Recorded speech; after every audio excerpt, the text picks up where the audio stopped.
Queridos irmãos, vamos ler Provérbios capítulo 9, verso 1 a 10. A sabedoria já edificou a sua casa, já lavrou as suas 7 colunas, já sacrificou as suas vítimas, misturou o seu vinho e preparou a sua mesa, já deu ordens às suas criadas, já anda convidando desde as alturas da cidade, dizendo: quem é simples, volte-se para aqui. Aos faltos de entendimento, diz: vinde, comei do meu pão e bebei do vinho que tenho misturado. Deixai os insensatos e vivei, e andai pelo caminho do entendimento. O que repreende o escarnecedor, afronta toma para si, e o que censura o ímpio recebe a sua mancha. Não repreendas ao escarnecedor, para que te não aborreça. Repreenda o sábio, e amar-te-á. Dá instrução ao sábio, e ele se fará mais sábio.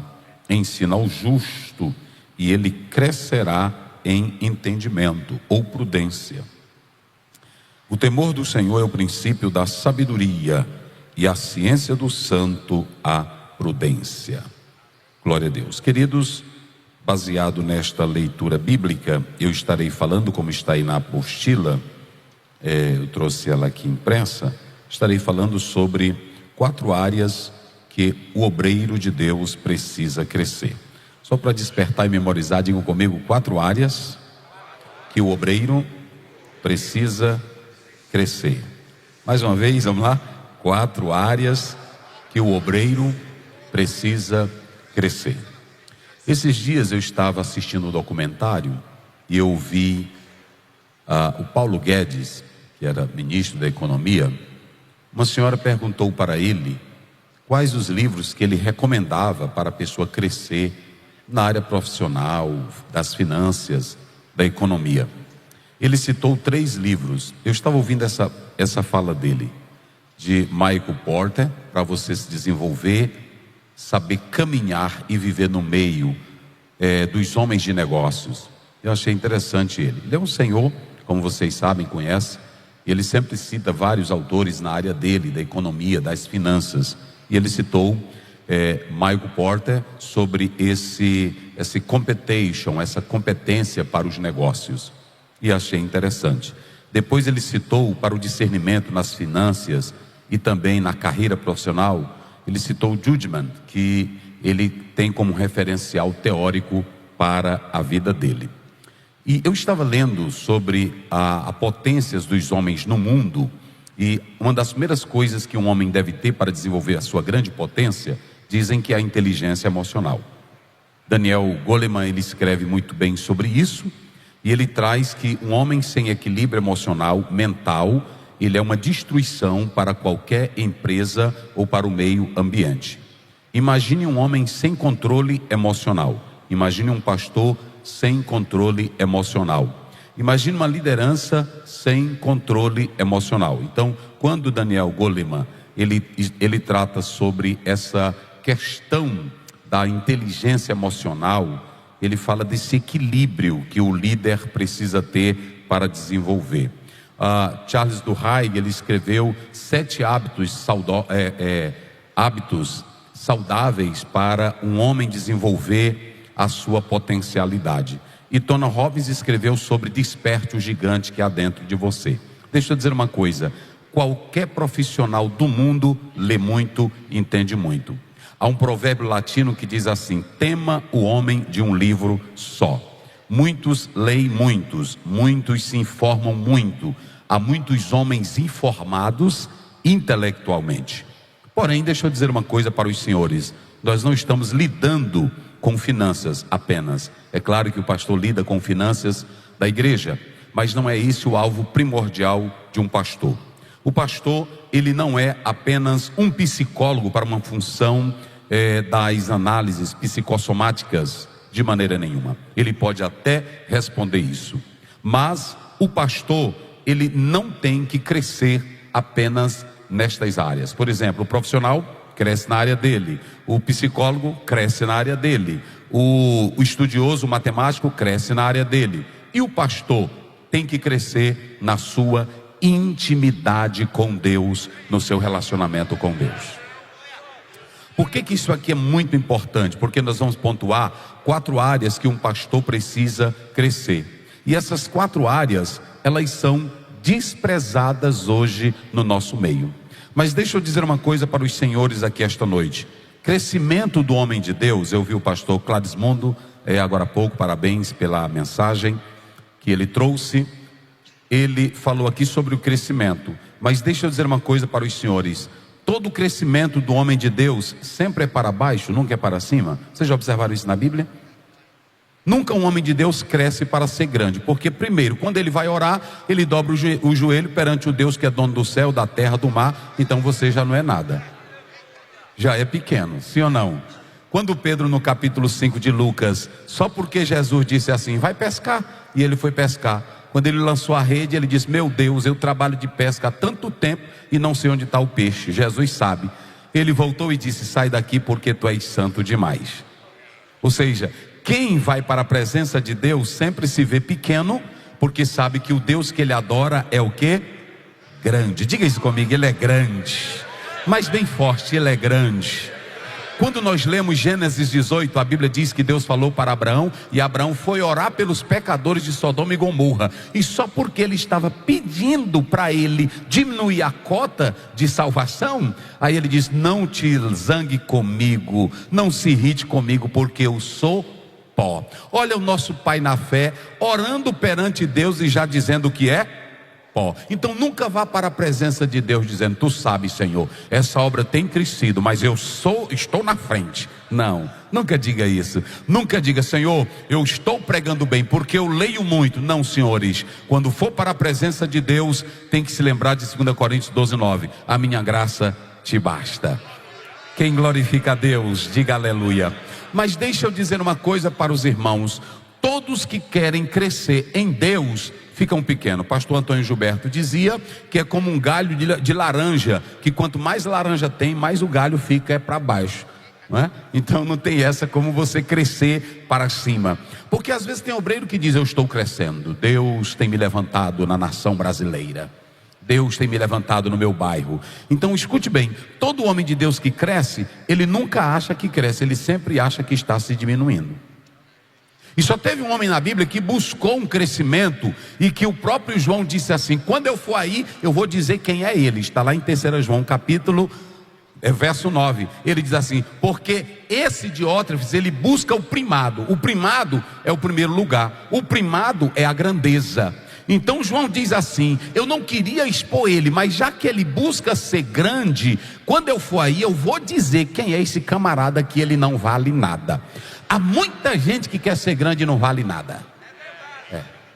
Quer ser grande em pregação, grande em fama, grande em teologia, grande em exegese, e no final das contas, para Deus ele não presta para nada. Porque na presença de Deus, quanto mais você for pequeno, mais o Senhor Deus, ele te exalta.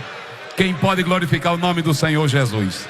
E outra coisa, irmão, você pode ter a maior biblioteca do mundo. Tem irmão que diz, eu tenho uma biblioteca com 10 mil livros, mas conhece o Deus da biblioteca? Não é isso? Porque tem pessoas dizendo isso, é muita erudição. Eu ouvi um debate do Fernando Henrique Cardoso, ele dizendo, eu ainda tenho orgulho de dizer que eu sou da última escola dos grandes filósofos, eu sou da ala dos filósofos, como por exemplo, ele dizia na entrevista dele, eu ainda fui acompanhante aí do pensamento de Sartre, do Michel Foucault, de Derrida, e eu olhando para ele dizendo, eu tenho orgulho da educação que o meu pai me deu. E sabe do que eu tenho orgulho? Da educação que a Bíblia me dá. Todo pastor deve ter orgulho do que a Bíblia lhe ensina, lhe dá para a vida ministerial. Só quem crê nisso, diga glória a Deus. Então preste bem atenção, quando olha para o crescimento, o João diz assim no verso 9, e Diótrefes, que busca o primado, ele não nos ouve e nem recebe o que eu mando. Toda pessoa que gosta de ser grande, ele sempre acha que todos que estão ao seu redor, primeiro, é pequeno, ninguém sabe de nada, ele é culto demais. Tem pastor que tem crente que tem até medo de chegar perto dele. Sabiam dessa? Irmão, não, ixi, é grande, E Jesus, todo menino era atrás de Jesus. Pode observar na Bíblia, era. Irmão, todo menino era atrás de Jesus. As mulheres que não valia nada. Está lá no capítulo 15 de Lucas. E os publicanos, 15 primeiro. E os publicanos, e as pecadoras, e meretriz, e tudo que não valia nada, era atrás de Jesus. Mas os grandões, escribas e fariseus ficavam de longe. No capítulo 9, eles disseram: olha como é esse Jesus de vocês, come e bebe com pecadores. Aí Jesus ouviu e disse: olha, quem precisa de médico é quem está doente. Se vocês não estão doentes, eu não estou nem aí para vocês. Então o Senhor só quer quem depende da graça dele. Oh glória, oh aleluia. Quem glorifica a Deus? Se você acha que já sabe, se você acha que já é grande, se você acha que já cresceu muito, Deus já está fora de ti. Agora, quanto mais você acha que é pequeno, quanto mais você acha que depende dele, quanto mais você acha que precisa da palavra, ele se aproxima de você. Perto está o Senhor dos que têm corações quebrantados. Quem está quebrantado diante de Deus? Oh, aleluia. Então, só para os irmãos, os pastores observarem, tudo que é grande, homem de Deus que começa grande acaba pequeno. Diga isso comigo para não esquecer. Homem de Deus, os que começaram grandes, terminaram pequeno. Atos 7:22, a Bíblia diz: Moisés era formado em toda a ciência do... Vamos lá, digam comigo. Moisés era formado em toda a ciência do... Aí Deus, para usar ele, deixou ele 40 anos. Você, quando termina um curso de direito, 5 anos, quando você termina, tem muita coisa que você não sabe. É assim ou não é? Pronto, tem até médico que quando ele vai dar... eu já vi, foi muito médico, eu já fui consultar com alguns médicos. Aí quando chega lá, ele diz assim: pastor, vou lhe passar um remédio, mas deixa eu ver bem aqui a composição, que eu não estou lembrado. Aí ele vai aqui, e aí fica olhando aqui, pesquisando. Ah, pastor, pode tomar. Eu disse: tá certo. Aí eu estava pensando, é ruim se eu for para a mesa de cirurgia e ele deitar, deixa eu ver onde é que está o coração, pastor. Entenderam? Aí não dá certo. Então deixa eu dizer uma coisa aqui para os senhores.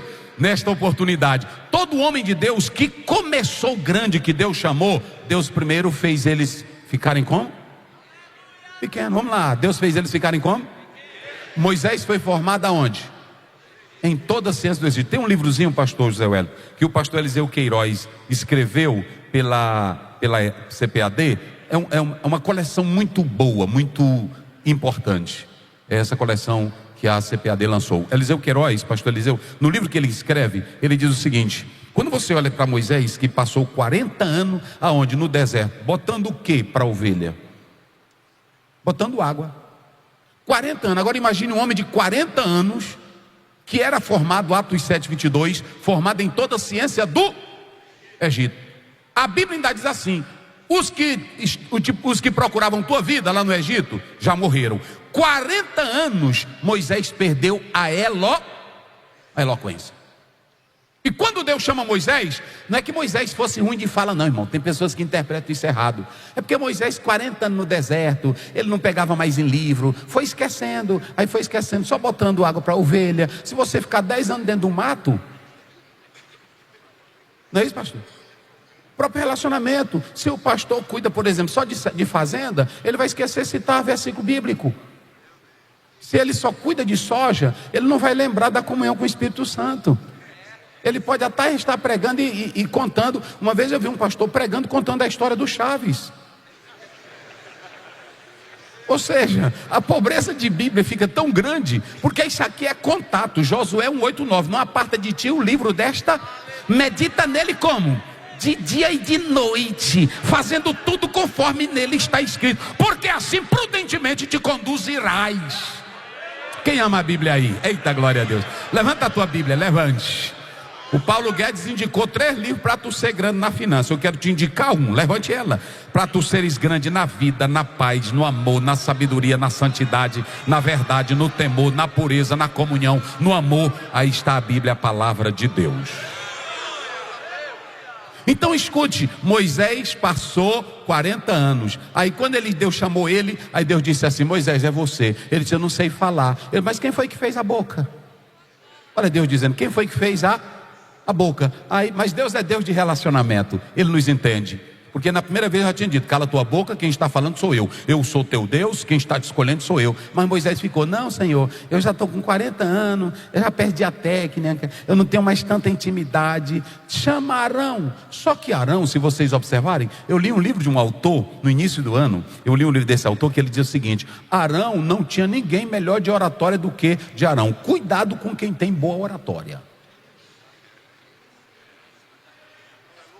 Porque às vezes o pastor pode ter Deus e comunhão com Deus e sinceridade e santidade e sacralidade, mas não tem oratória. Mas tu bota um que tem oratória e ele pode fazer como Arão, criar um bezerro. A maioria dos pregadores hoje, eles estão criando com as oratórias bezerro. Vocês já observaram? Nós podemos pregar a Bíblia o tanto que quiser. Aí tem gente que não dá as horas não, mas tem um que vem com a oratória. É o Arão. Até às vezes, irmão, eu fico pensando: meu Deus, eu oro, leio a Bíblia, me consagro, e eu fui pregar ali, não deu nada, é aquele ali, só com a zoada. Olha dentro de você. Não é assim? Eu sei como você chegou aqui hoje. Você está quebrado. Aí a pessoa se derrete em lágrima. E eu terminei de pregar a Bíblia, mas ninguém ligou. É porque a oratória, ela mexe com o teu intelecto, com a tua mente, mas ela não mexe com o teu pecado. A oratória não te chama para uma santidade verdadeira. Agora deixa eu dizer uma coisa para vocês: Moisés poderia ser pesado de boca, mas Deus nunca falava com Arão. Deus só falava com...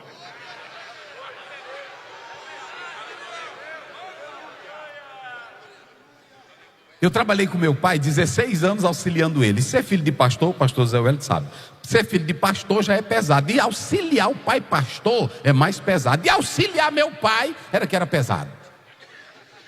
Era, porque às vezes eu trabalhava numa área, aí quando ele chamava a área no dia do culto de doutrina, aí ele dizia: área 2, pastor Aziel. Aí a área levantava. Bem pouquinha gente estava naquele dia. Tinha dia que é pouca gente, que tem dia que a gente chama o povo e o povo não vai.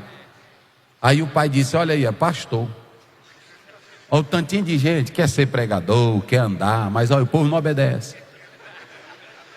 E eu baixava a cabeça aqui e eu ficava na minha.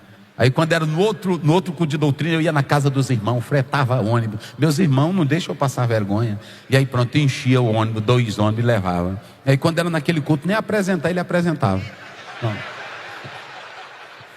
E aí pronto, eu segui, 16 anos mais ele, trabalhando dessa forma. Mas deixa eu te dizer uma coisa: às vezes pode ter um senhor sentado no púlpito, dirigindo a igreja, ele não seja mais bom de oratória, ele não seja bom de eloquência em palavras, mas tem uma coisa que o Arão não tem. A Bíblia diz: se tem alguém, Arão e Miriam, fala aí Números 12, se tem alguém, eu me falo e me revelo em sonhos, em visões, mas com Moisés é cara a cara, ele é fiel. Levante a sua mão e glorifique a Deus. Eu tenho um recado de Deus nesta manhã aos obreiros que estão aqui. Deus não conta com a tua eloquência oratória, Ele conta com a tua fidelidade. E se tem o Arão que é melhor do que da tua boca, Deus não fala com Arão, Ele fala com quem é fiel. Mas preste bem atenção: Moisés era grande ou não era? Era. Aí Deus, para chamar Moisés, primeiro ele diz: tu vai esquecer tudo isso para tu não estar na frente. Vocês já observaram que hoje, na hora que tem um problema na igreja, aí a gente diz assim: cadê os juristas? Já observaram? Um dia desse eu estava numa convenção, citaram tudo, menos um versículo da Bíblia. Nós estamos tentando resolver as coisas da igreja como se fosse coisa do governo. Estamos tentando resolver as coisas da igreja como se fosse coisa do conselho de psicologia. Hoje o homem não está prestando, aí a gente olha e diz para ele: transtorno, problema emocional, burnout. Eu não sei mais. Quando o pastor não presta, essa é vergonha. Aí a gente diz assim: cuidado, a gente é fraco. E aí quando você é 1 Timóteo 3, Paulo diz: convém que o bispo seja o quê? Aí pronto, marido de uma só, não dado ao vinho, não espancador. Aí eu não sei mais.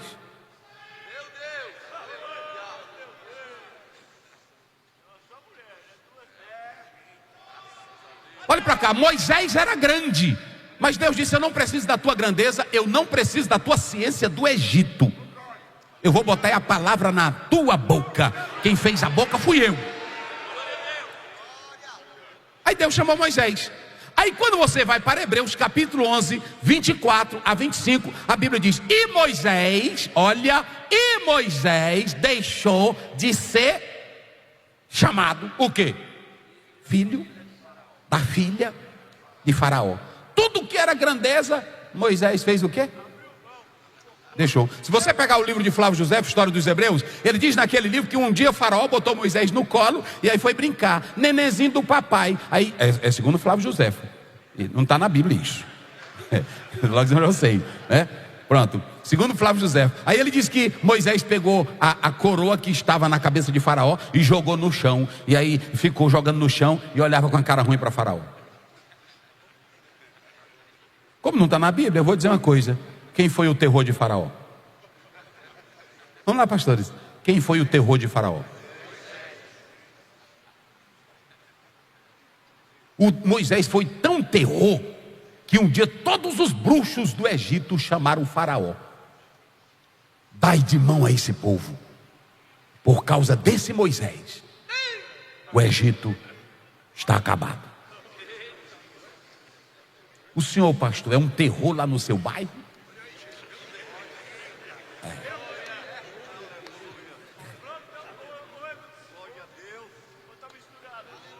É um terror? Pronto, tem um bandido, tem um macumbeiro, tem um feiticeiro, tem um ladrão, mas tem um pastor no bairro. Quem glorifica a Deus? Um dia desse o irmão me ligou: pastor Zé, que a área que eu trabalho lá em São Luís é uma área perigosa. E aí tem bandido. Tem bandido e mata a gente direto. Aí o irmão me ligou, um pastor Zé, 7 horas, a bala está comendo. Eu estou me arrumando aqui, mas eu tenho que ligar para o senhor. Eu vou para o culto ou não? Eu disse: quem é o terror daí?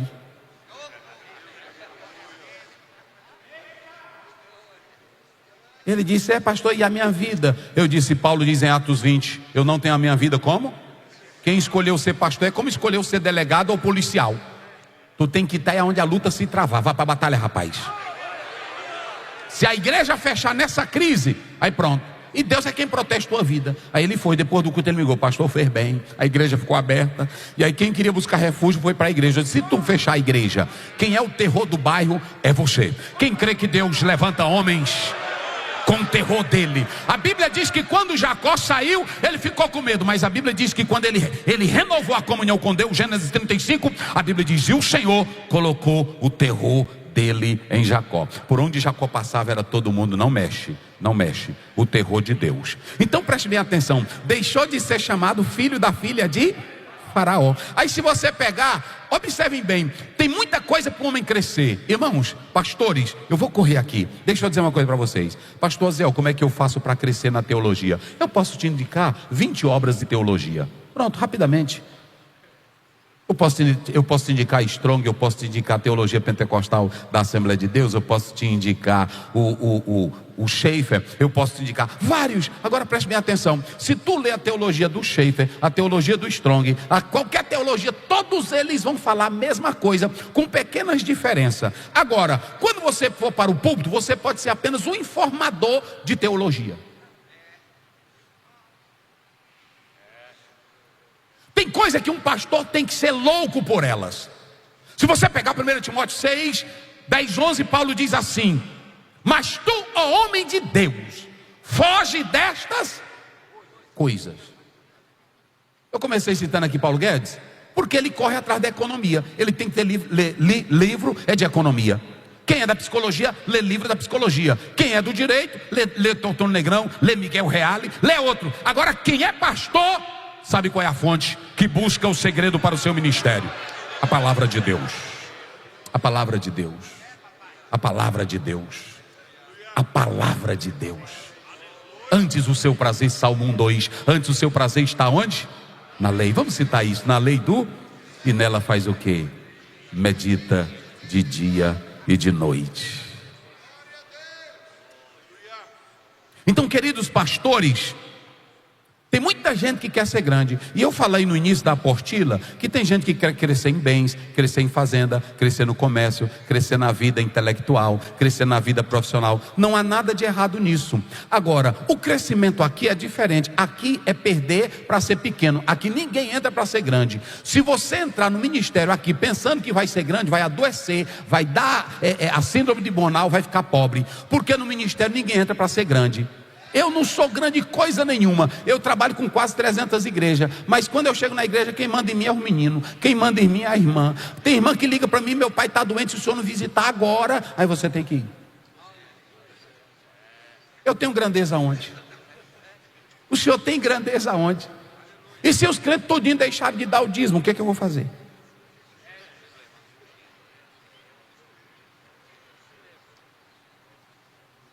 Então escute, a Bíblia diz em Marcos 10, 45, ou melhor 43, os que querem ser grandes lá fora não tem problema. Aqui é o seguinte: quem quer ser grande aqui tem que ser o... Então pronto. Vira para esse pastor que está ao teu lado e diga para ele: aqui nós somos os menores. Diga aí: grande aqui é Deus. Grande é Deus. E observem bem, pastores, falando desse crescimento, escutem, olha o que Paulo diz em Filipenses 3,7, olha o que ele diz: eu perdi todas as coisas. Olha para cá, não existe essa de entrar aqui para ganhar e ser grande. Aqui existe é para perder. Pastor, e como crescer? Crescer em 4 áreas. E eu vou ser rápido agora. Digam comigo: crescer em 4 áreas. O primeiro crescimento que eu quero falar é o crescimento da sabedoria. Digam comigo bem forte: sabedoria. Essa palavra, vocês sabem, eu não vou usar isso, mas esse substantivo, Rockman é a palavra sabedoria. Só que todas as vezes que os senhores leem esta palavra, ou quando o senhor for ler esta palavra, tire da sua mente sabedoria humana. Aqui é a sabedoria divina na prática. Essa sabedoria que aqui é esse Rockman, é a capacidade de perceber, diga comigo, o que é bom, o que é justo, o que é reto, o que é correto. Então esse Rockman é a sabedoria divina. Escutem, o Rockman não é antropocêntrico, o Rockman não é acadêmico. Essa sabedoria não tem nada a ver com academicismo, nada. E quando você pega ela, essa sabedoria é a sabedoria que tem autoridade. Ela vem de Deus e ela vem para nós. Eu vou dar um exemplo. Tem pastor aqui que nunca fez faculdade de teologia, nem curso superior, mas ele conhece tão bem a Bíblia, que quando ele dá um conselho, até um juiz obedece. É assim ou não é? Nós estávamos na nossa convenção e um juiz foi ser apresentado a pastor. E o nosso presidente fez a pergunta: doutor, o pastor que o senhor vai pastorear, ele não é formado, ele não tem curso superior. Como é que o senhor vai se portar diante dele? Ele diz: pastor, ele tem um curso maior do que o meu. Ele disse: qual? A Bíblia Sagrada.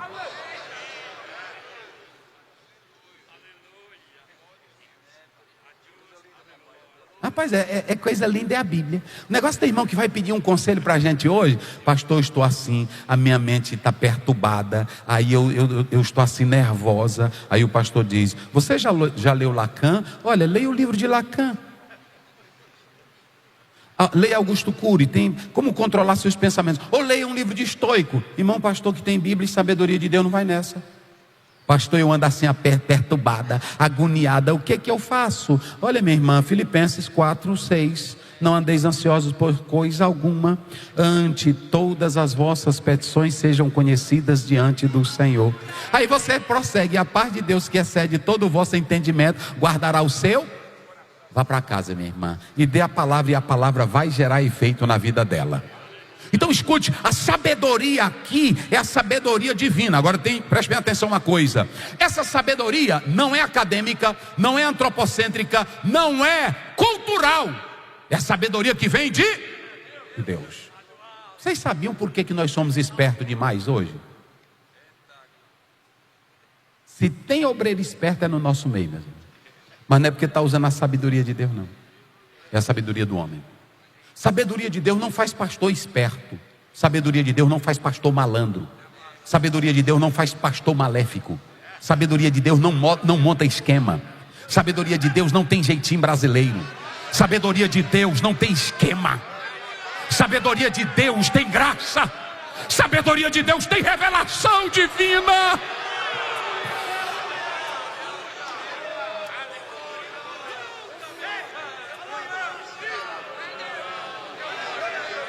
E clamarás a sabedoria de Deus.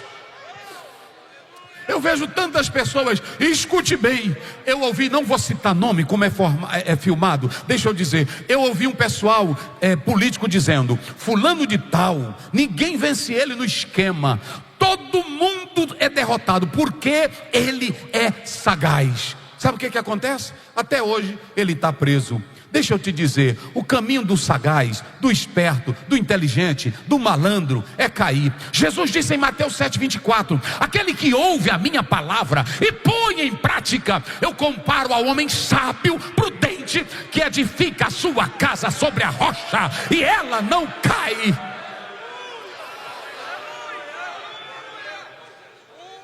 Olhe para cá, Tiago diz assim: a sabedoria terrena, quando você lê do 3, 14 a 16, é animal, é diabólica.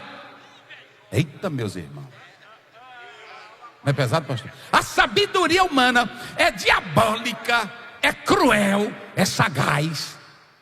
Agora a sabedoria 3,17, a sabedoria que vem do alto,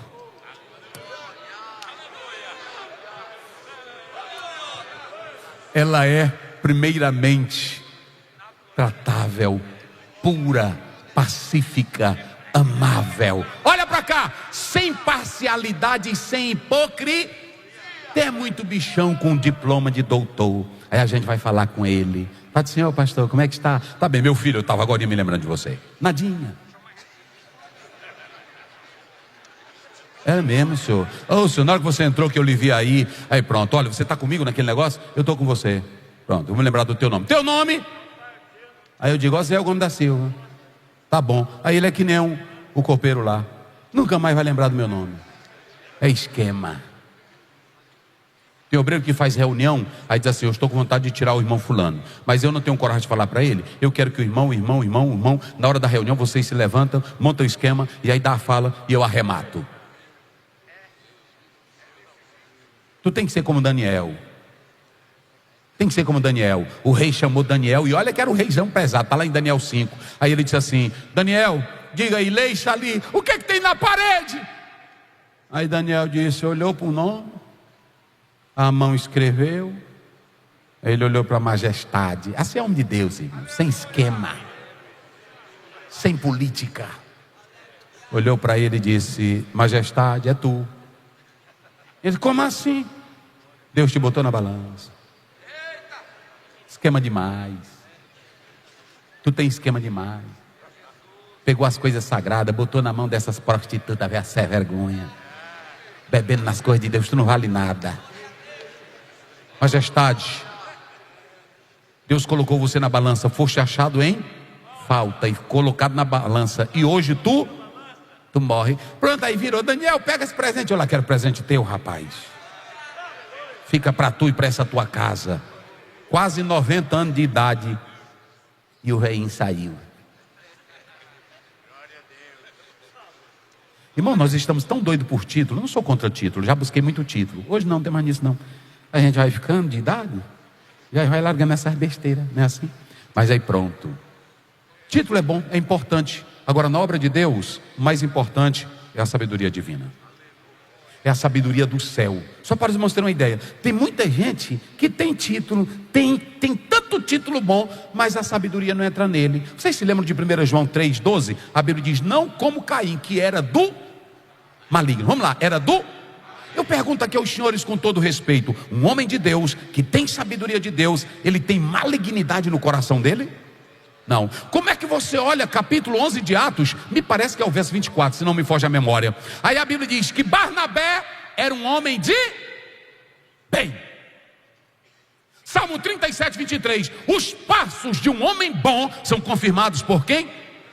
Então Deus olha, não é para o título ou o diploma ou os conhecimentos que os senhores possuem. Ele olha para a essência do seu coração. E os que têm sabedoria de Deus. Eita glória, pegue na mão desse irmão que está ao lado seu. Isso é convenção, é palestra de homem de Deus. Diga para ele: meu filho, eu te amo. E aqui dentro não tem maldade não, viu? Aqui não tem esquema. Aqui eu não vou puxar teu tapete não, rapaz. Eita glória.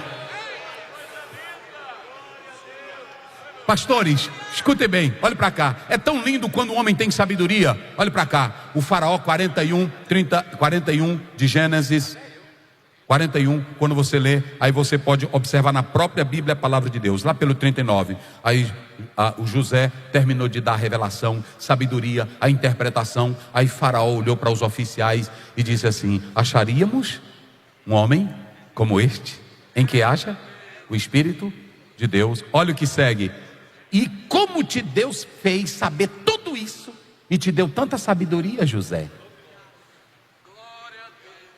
Pastor José Wellington, quem tem sabedoria de Deus, olha, deixa eu dizer uma coisinha para os senhores aqui. Quem tem sabedoria de Deus, tu está dormindo e o pessoal está marcando esquema. Tu pode descer para a cadeia, mas na cadeia tu prospera. Quem tem sabedoria, não adianta. Tu pode puxar teu tapete, vamos botar, é um colchão para tu deitar. Quando puxa o tapete vai cair, aí tem um colchão. A Bíblia diz no Salmo 41, até na doença o Senhor afofa a cama. Até quando tu está doente, se é fiel, Deus bota um travesseiro na tua cabeça. Isso é para quem é fiel e é bom. Eita, meus irmãos. Quando Salomão vai orar, 1 Reis 3, 12, aí Deus diz assim: eu vou te abençoar, Salomão. Olha como é que Deus abençoou o pastor. Eu vou te abençoar porque tu quis crescer, mas tu começou bem, dizendo: eu não pedi a morte dos inimigos, eu não pedi fama, eu não pedi riqueza, não pedi o poder, mas eu vou fazer o seguinte: eu vou te dar sabedoria, e aí as outras coisas serão o quê? Acrescentada. Atos 6:3, procurai 7 homens de boa reputação, cheio do Espírito Santo e do que mais? Sabedoria. Quem glorifica a Deus? Aí outra coisa, irmão, até tem pessoas que sabem trabalhar com tudo na igreja. Tem irmã que sabe trabalhar com jarro, tem irmã que sabe trabalhar com tudo. Mas aí o pastor, Deus dá uma sabedoria. Está lá no capítulo 31, verso 1 e 2. E Deus chamou a Bezaleel e encheu ele do espírito de sabedoria. Aí pronto, às vezes tu não é nem formado. Tem irmão que chega e diz assim: ei pastor, e como foi que o senhor aprendeu isso? Vai, irmão. Toda boa dádiva, todo dom perfeito. Tiago 1,17, vem do Pai e dás. Aí pronto, é assim, é muita coisa. Aí pronto, tinha irmã que dizia: ei pastor Zé, mas seu pai é tão sábio. Você é estudado, mas teu pai é sábio. Eu dizia: meu Deus, eu quero ser sábio também. Mas a sabedoria só quem dá é o Deus Todo-Poderoso. Qual é a primeira sabedoria que nós temos que crescer, pastores? Qual é o primeiro segredo para nós crescermos? É na sabedoria. Deixa eu sintetizar o texto. O texto fala de 7 colunas. Digam comigo, 7 colunas. Essas 7 colunas, elas expressam a perfeição. Mas essas 7 colunas, há uma briga teológica. Albert escreveu sobre isso, Elton escreveu sobre isso, Toy escreveu sobre isso. Os 7 sacramentos, as 7 artes liberais, os 7 princípios, os 7 dias da criação, envolvendo o descanso de Deus. Não, aqui é a sabedoria que é firme. A sabedoria é Deus. E Deus está construindo a tua casa. Mas quando Ele constrói a casa, Ele te chama para te dar a sabedoria.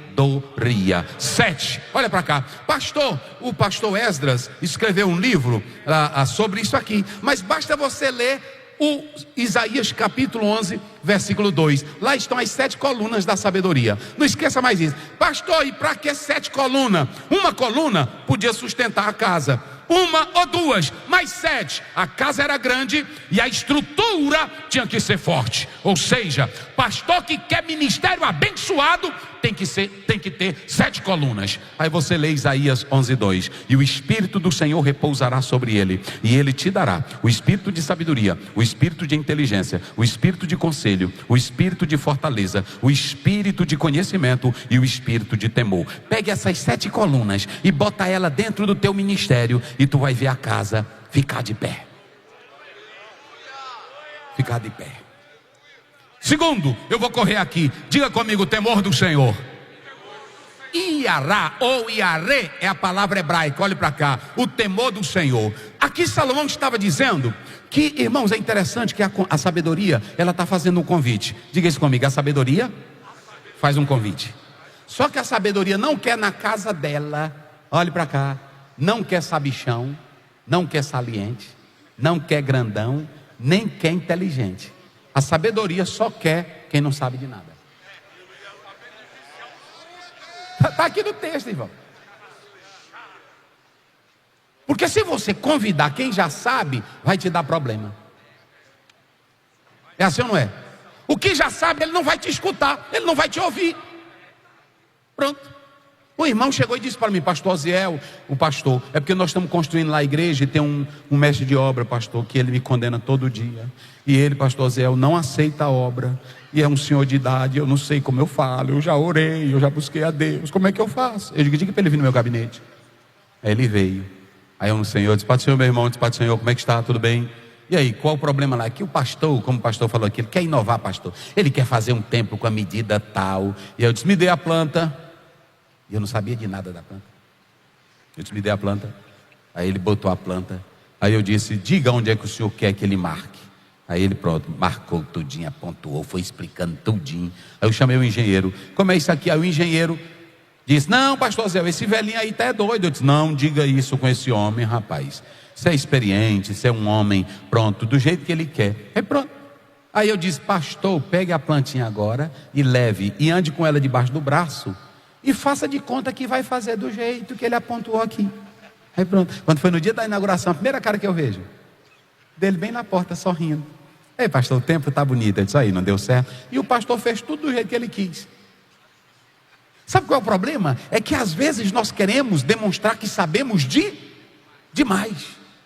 E quando a gente demonstra que sabe demais, a sabedoria de Deus não aparece. Olhem para cá, olha aí, olha o texto, diz assim: olha, os que são simples, diga isso que eu já vou encerrar. Os que são simples e sem entendimento, venha para cá. Jesus não chama ninguém grandão. E quem é grandão, ele destrói primeiro. Naamã, o texto começa 5 primeiro. Naamã, chefe do exército, campeão de guerra, vírgula, leprosinho.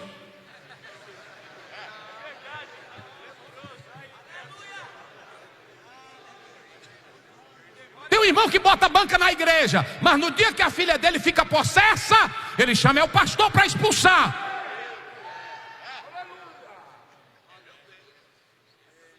Irmão bem simplesinho, pastorzinho simples, mas é um homem de Deus, sabedoria do céu. Aí o irmão fica questionando, mas na hora da necessidade ele corre atrás de quem? Do seu pastor. Então quem é simples, venha para cá, venha para cá. Deus não chama ninguém grande. No banquete da sabedoria, não chama ninguém grande. Chama os simples, aqueles que estão desatentos, que não estão prestando atenção na vida, descomprometidos. Agora preste bem atenção. Se vocês observarem, tem 2 tipos de pessoas aqui que não são convidados para o banquete. 2. Nós temos aqui os zombadores e os ímpios. Agora, pastores, tem uma coisa que eu estava lendo aqui. Eu disse: por que Deus deixou isso na Bíblia? Aí ele diz: olha aí, só para os irmãos terem uma ideia.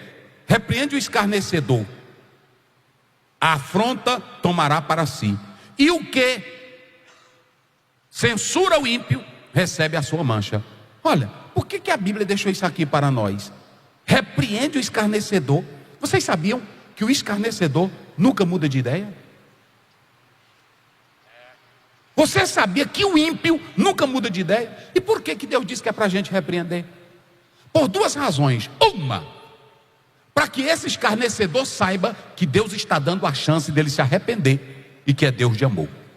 Segunda razão, para que esse escarnecedor vá para o inferno tranquilo, sabendo que ouviu a palavra, mas a rejeitou. Não, eu estou aqui no inferno. Vocês se lembram lá no 16 de Lucas? Pai Abraão, eu sei por que eu estou aqui. Então pronto, se aquieta. Fica no fogo do inferno. Fica tranquilo. Se queimando. Agora deixa eu dizer uma coisa para os senhores. Escutem bem, queridos pastores. Olhem para cá, só para vocês terem uma ideia. Mas por que, se ele não repreende, se ele não atenta, se ele não escuta, Tito 3,10, repreende o herege uma ou outra vez, depois larga ele de... Não gaste a sua força com aquele que o Senhor já repreendeu 3, 4, 5 vezes. Larga de mão que teu ministério vai perder o foco. Então escute, cresça em sabedoria. Diga comigo, cresça no temor. Diga, pastores, no temor do Senhor. Olhe para mim aqui agora. Os senhores sabiam que se tivesse mais homens cheios do temor de Deus na igreja, pouco adultério? Os senhores sabiam que se tivesse homem com o temor de Deus, não havia pastor para desviar dinheiro da área? Eu sou pastor, irmãos. E às vezes tem esse negócio de área e esse negócio de setor. Eu acho que aqui é setor. É uma reluta. É batalha. A gente tem que pregar o evangelho e ainda lutar. Agora, eu digo de joelhos para Deus todo dia: Senhor, me dá homens com temor. Homens com temor não roubam. Homens com temor não desafiam. Homens com temor não são salientes. Homem com temor não são provocadores. Homem com temor tem fala mansa. Homem com temor é contribuinte. Sabe qual é o nosso problema? Nós estamos escolhendo gente demais inteligente. E quando você vai para Êxodo 10, 21, olha o que Deus diz para Moisés. Moisés, coloca homens capazes. Mas olha como é que ele começa: tementes a Deus, que aborreçam a avareza. Aí ele diz: aí tu bota chefe de 1000, bota um homem para dominar 1000 com temor de Deus. Do jeito que ele domina 1000, ele vai dominar 10. Ele não quer nenhum, ele não quer nem ninguém. Aqui eu estou crescendo na área. Aqui, pronto. Irmão, vamos lá para a sede hoje. Irmão, é negócio da sede toda hora. Aí também os crentes seguem o pastor. Sabe qual é o nosso problema? Poucos homens com temor de Deus. Quem tem temor de Deus, o pastor pregou aqui, Êxodo 3:5, tira a sandália dos pés na hora que Deus chega. Quem tem temor de Deus não toca no que é do outro, porque sabe de uma coisa? Ele tem sinceridade de Deus. Vocês se lembram que quando Joabe disse, o rapaz chegou e disse: olha, eu vi agora um Absalão pendurado lá na árvore. Aí ele disse: por que tu não matou? Ele disse: eu não, eu ouvi o rei te pedir, não mate meu filho. Aí sabe o que ele disse? Tu não presta para nada, tu está me atrapalhando. Foi lá e matou o filho do rei. Quem não teme a Deus, mata filho de reis. Que Deus nos abençoe.